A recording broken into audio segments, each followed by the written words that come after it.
বিকলাঙ্গ মানুষ যারা আছে, হ্যান্ডিক্যাপ্ট মানুষ, তাদের নাম তো দেখা যাচ্ছে না।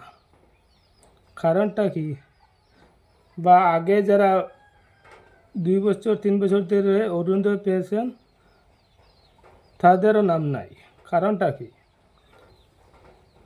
এটা কে বা কারা সেটা নিয়ে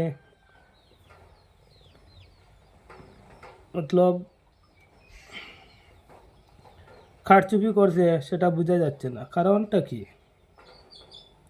2 বছর 3 বছর ধরে অরুণোদয় পেয়েছেন, তাদের নাম নাই। আর বর্তমানে নতুন যে লিস্টটা বাইরেছে, সেই লিস্টে দেখা যাচ্ছে বিবাহিত মহিলা আছে, অবিবাহিত মহিলা আছে, মোটামুটি যোগ্য ব্যক্তি দেখা যাচ্ছে না।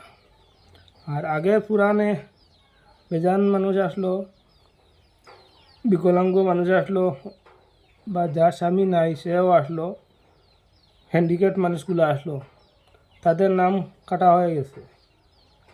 আর বর্তমানে যে নতুন লিস্টটা বাইরেছে, সেটা আপনারা দেখবেন যাচাই করিয়া লিস্টের মধ্যে কার কার নাম আছে বা না আছে। এটা কীরকম হয়ে গেল তাও বোঝা যাচ্ছে না। আর ভিডিওটা বেশি বেশি শেয়ার করে দিবা, আর দেখবা লিস্টের অবস্থাটা। এটা খাটিয়া রাখছেন না, সব বুড়াই দিছেন। এটা পাওয়ারটা খারা তো আসলে বোঝা যাক না, পাওয়ারে খিতা করলো না করলো, যে এইরকম কাটাকাটি করলা। আগের পুরানা মানুষের যারা ভাইয়া এই তারা নাম নাই, আর বর্তমানে নতুন মানুষ তারা নামটা ঢুকাইলো, কীরকম ঢুকাইলো তাও কোনো হদিস হওয়া যান না। আপনারা ওই ভিডিওটা বেশি বেশি শেয়ার করে দিবা। অনুষের